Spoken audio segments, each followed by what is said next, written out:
दोस्तों, आदाब, सलाम, नमस्कार। आज के एपिसोड में हम बात करेंगे वक्फ संशोधन विधेयक के बारे में। वक्फ संशोधन विधेयक को जेपीसी यानी ज्वाइंट पार्लियामेंट्री कमेटी ने मंजूरी दे दी है।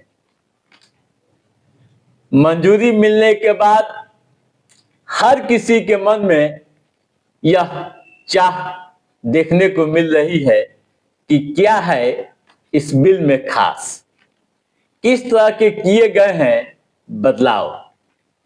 कई तरह की चर्चाएं भी हो रही है, आरोप प्रत्यारोप का दौर भी जारी है। ऐसे में यह जानना बेहद जरूरी है कि जेपीसी ने जो 14 बदलाव किए हैं उनमें मुख्य रूप से क्या क्या है। दोस्तों, आपको बता दूं कि जेपीसी बजट सत्र के दौरान इसे सदन में रखेगी। जेपीसी के अध्यक्ष जगदंबिका पाल के अनुसार फाइनल मीटिंग में सभी 44 संशोधनों पर चर्चा की गई। इनमें एनडीए सांसद के 14 सुझावों को मंजूरी दे दी गई। विपक्षी सदस्यों ने भी कुछ प्रस्ताव रखे, लेकिन वोटिंग के दौरान उसे नकार दिया गया। जैसा कि आप यह भी जान रहे हैं कि वक्फ बिल संशोधन पहली बार 8 अगस्त 2024 को सदन में पेश किया गया था। उस दौरान काफी हंगामा हुआ और हालात को देखते हुए सरकार ने जेपीसी का गठन कर दिया।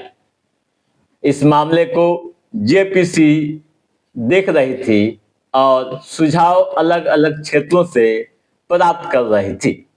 कई क्षेत्रों में लगातार बैठकें भी हुई और कई अहम मुद्दों पर चर्चाएं भी हुई।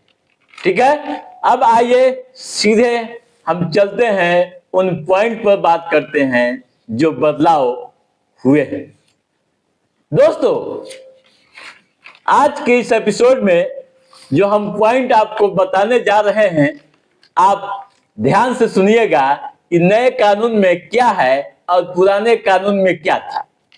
नंबर 1, जैसे पुराना कानून आप याद कीजिए, सेक्शन 40 में रीजन 2 विलिप के तहत अगर वक्फ बोर्ड किसी प्रॉपर्टी पर दावा करता है तो उस जमीन पर दावा करने वाला सिर्फ ट्रिब्यूनल कोर्ट में ही अपील कर सकता है।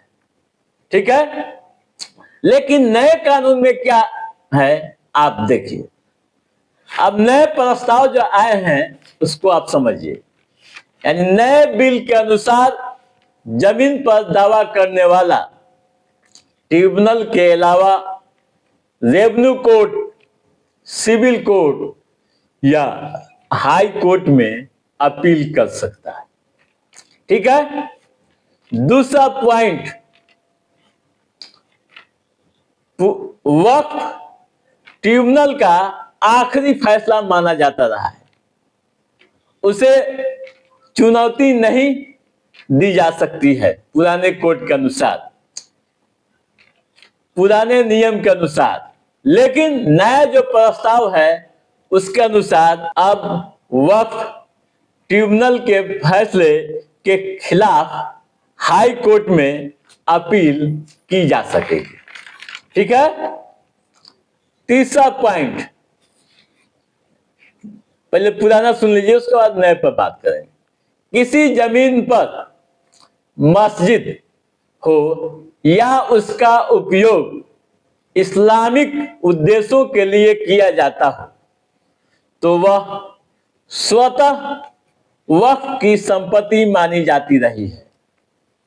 लेकिन नए प्रस्ताव के अनुसार अब वह वक्फ की संपत्ति नहीं होगी। स्पष्ट लिखा गया है कि जब तक किसी ने वक्फ को दान में जमीन नहीं दी हो, उस पर भले ही मस्जिद बनी है, लेकिन वह वक्फ की जमीन नहीं हो सकती है। ठीक है। चौथा पॉइंट, पहले पुराना कानून समझ लीजिए, फिर नए पर बात करेंगे। वक्फ बोर्ड में महिला और बतौर सदस्य अन्य धर्म के लोगों को एंट्री नहीं होती रही है। अब तक पुराने कानून के तहत गैर मुस्लिमों की एंट्री यहां नहीं रही है, महिलाएं भी नहीं रही हैं। लेकिन नए प्रस्ताव के अनुसार वक्फ बोर्ड में 2 महिलाओं व अन्य दूसरे धर्म के 2 सदस्यों की एंट्री होगी, यानी गैर मुस्लिम भी इसमें रहेंगे।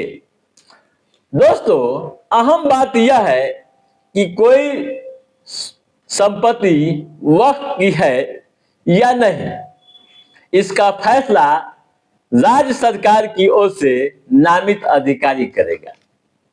पहले ऐसा नहीं था। इसके अलावा जो वक्फ की संपत्तियां रजिस्टर्ड हैं, उन पर तो कोई असर नहीं पड़ेगा, लेकिन जो पहले से रजिस्टर्ड नहीं है, उनके फैसले भविष्य में तय मानकों के अनुसार किया जाएगा। यानी जो मानक जो तय किए गए हैं कि वक्फ की है या नहीं, उसके अनुसार होगा। इसके अलावा दान करने वाले व्यक्ति को यह दिखाना होगा कि वह कम से कम 5 साल से इस्लाम का पालन कर रहे हैं। अगर यह नहीं साबित कर पाएंगे तो वे दान नहीं कर पाएंगे, वक्फ जमीन नहीं कर पाएंगे। ठीक है दोस्तों, तो आप समझ गए होंगे कि कौन कौन से बदलाव मुख्य रूप से हुए हैं। अब देश की निगाहें सदन पर रहेगी। बजट सत्र में इसे पेश किया जाना है।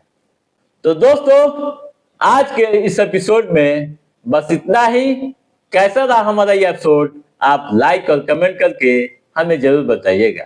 यदि आपने हमारे चैनल को सब्सक्राइब नहीं किया है तो सब्सक्राइब भी कीजिएगा, ताकि इस तरह की महत्वपूर्ण जानकारियों संबंधित जो भी अप टू डेट है उसे हम समय समय पर आपके बीच पहुंचाते रहेंगे। तब तक आप अपने दोस्त को दीजिए इजाजत। नमस्कार।